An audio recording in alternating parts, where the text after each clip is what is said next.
Best of R / Tales from Retail episode 131. Subscribe for edit videos daily. Not the greatest time.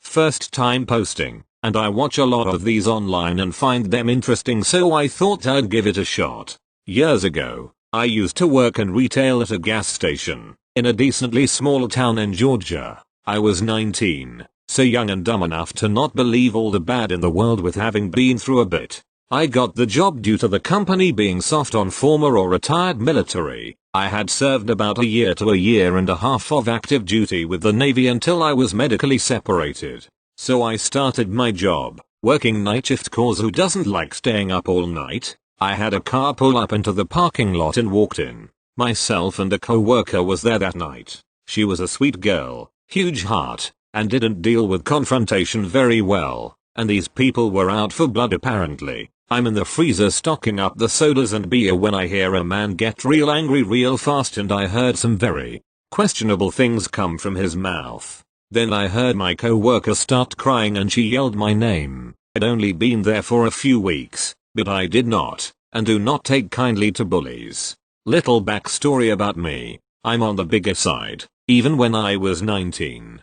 65, 250 pounds, fresh out the military. Plus severe sleeping problems due to having to change my schedule to nights instead of 0430 every day. 4:30 AM for those who don't know military time. I come out of the freezer to find this guy hanging basically halfway over the counter, and he went to reach for my co-worker. I simply told myself to hell with my job and stopped him. I didn't hit him, or anything, just grabbed his arm and pushed him away. Once he realized she wasn't alone, him and his wife / girlfriend / sister, whoever she was left. Isn't all glamorous or anything of a story, but finally found somewhere to tell some crazy stuff from my customer service days, which, to this day, 6 years later, I still hate, and will never work in again. Thank you. Next. I can't believe they Sharplifted this. I worked in retail many years ago. Some company introduced a cooler, mid-1980s. Big enough to double as a casket. We sold one and the guy carried it out by himself. Clark didn't look inside. The sporting goods manager comes back from lunch. He wanted to know who was moving the battery display. There were no batteries on the self-standing, rotating display. Every D, C, AAA and AA battery was gone off the display. He ran a quick inventory and determined about $3,800 of batteries was stolen. We guesstimated they must have weighed about 220 pounds or more. The only thing we could figure was the guy loaded up the cooler. The clerk said he didn't appear overly muscular. He wasn't straining or out of breath. Clark almost got fired on her second day. No one told her to check all coolers act. Caught about 3 weeks later selling at a roadside flea market. Thank you. Next. No, it's not normal to use a cashier's card. So this is going to be a short one. I work as a cashier at a large pharmacy chain. We have a pretty simple rewards card that a lot of people have. For context, employees normally have 2 different cards. At least, I do. I have one from before I worked here, and one that's my employee discount card. We're not supposed to ring people up with our card, because that looks like we're checking ourselves out. But if someone just can't remember their phone number, we're allowed to use our non-benefits card to give them the discount on something. Emphasis on not supposed to. We do it just on a trusting basis. So I'm ringing up these 3 girls. I don't know if they were sisters, but when I asked one of them for a card, she said, "Oh, my mom told me that she always asks the cashier for their card, so can you use yours?" I actually stopped ringing the stuff up for a second before continuing. I didn't say as much as I wanted to, but because I honestly felt bad for them, I used my non-benefits card while telling them that their mom's practice is really bad, both for the cashier and her. It could possibly land the cashier in trouble if they do it often enough, and it's just lazy on her part not to spend a few minutes signing up for her own. They went on and I haven't had anyone else ask that. I genuinely am still wondering to this day whether they were lying about their mom always doing it, or if the mom was lying to them. Or maybe they were all telling the truth, and that would be insane. Thank you. Next. Catching a shoplifter. When I worked for a thrift store, One of my responsibilities was to check customers in and out of the dressing rooms, and they were only allowed to take an X amount of items. Nothing more than that amount. We had to count the number of items and their tags going in and out. Most customers are cool with this. That day, I encountered a regular shoplifter I'll call Ethel. Ethel, as usual, was perusing the aisles and going through various items of clothing. Per management, we are told to keep our eyes on these individuals and make sure we take note of anything suspicious. By seeing Ethel in the store, alarm bells were already going off in my head, and I alerted management and my fellow co-workers of her presence. During my fitting room stint, I saw that Ethel wanted a room to try on her items, so I went to count her items, and it turns out that she was over the maximum limit by 2 articles of clothing.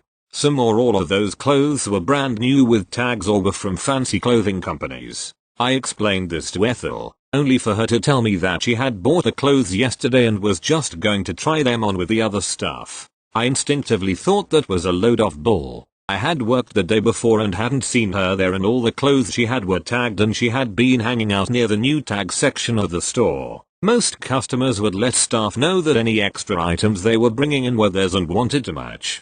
Sensing red flags, I call over my awesome supervisor, as for short. As comes over and I explain the situation to him. Ethel then tells us what she had told me. She bought some of the clothes yesterday and wanted to try them on with other clothes. As then tells her that he had worked yesterday as well and had not seen her at all. I left to do some other assigned tasks as was dealing with Ethel. Later on, Ethel goes to talk to Az's supervisor, who I will call Az 2. Az 2 hears her out and explains the store policy and tells her that Az was merely doing his job.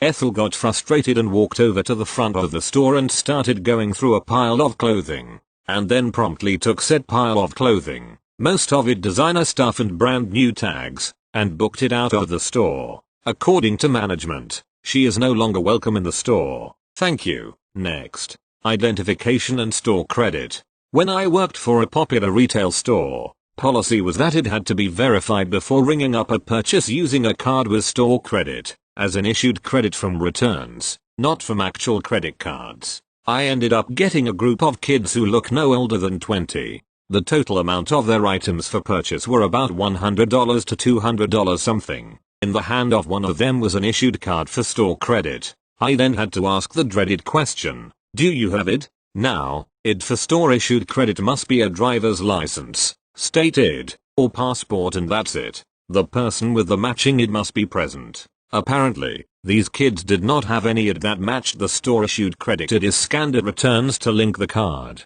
One of the kids piped up, saying that it belonged to his stepmom and that she gave it to him. I asked him if she was present and he said number. I told him that I needed her ID. Kid then asks if I can accept a picture of her ID and I told him no, that his stepmom must be present. The group of kids then left the items at my register and left the store. At least they were polite and didn't make a scene. Thank you. Next. Being impatient, let's get all these other people served first, shall we? This happened last week. And I'm on mobile, so apologies for formatting. It's a reasonably quiet midweek afternoon in my reasonably small supermarket, and I'm the only person sitting on a till. Corona has completed messed up our usual busy/quiet times and tends to be quite random on some days. A lady comes through with a massive trolley of stuff, like piled up over the top, and things on the bit underneath too.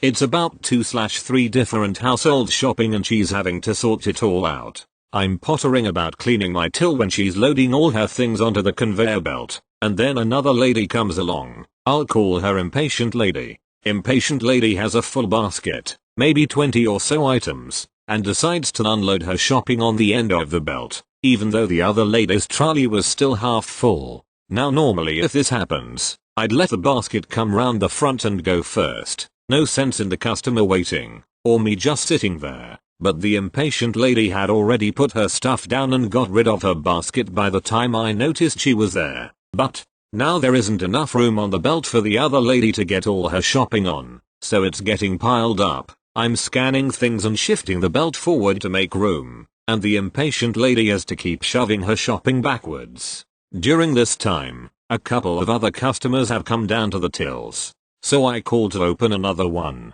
Impatient lady is now getting a very annoyed look on her face that other people are getting served before her. but she can't take her items off the till and go to another one. There's too many and she doesn't have her basket anymore. She's committed.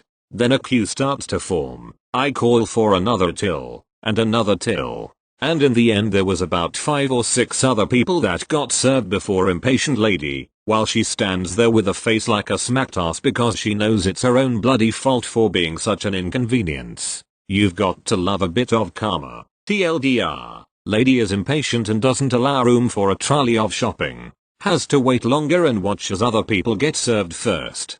Thank you. Next. A random lady asked for food, then left. This happened in end 2000. My parents had a small store that sold daily supplies before it bankrupted 5 years ago. Our family lives right behind the stores. I was 11 at that time, sitting with my mom on the counter talking about normal stuff. A woman came in, barefooted. I greeted her first. She ignored me and went to my mom. Food, the woman said in very weak voice, with her hand gestured to her mouth. My mom caught the signal, went to house and brought a plate full of rice with side foods on top. The woman took the plate, then ate it pretty quick while sitting on bench near the counter. She coughed because of eating too fast. Then my mom signed me to get some water. I took a bottle of mineral water and gave it to the women. We just stunned watching her eating. It was a complete silence. After finished the food, she left immediately without any word. While I was cleaning that up, I asked mom who was that. She just raised her shoulders. Until now we still don't know who she is.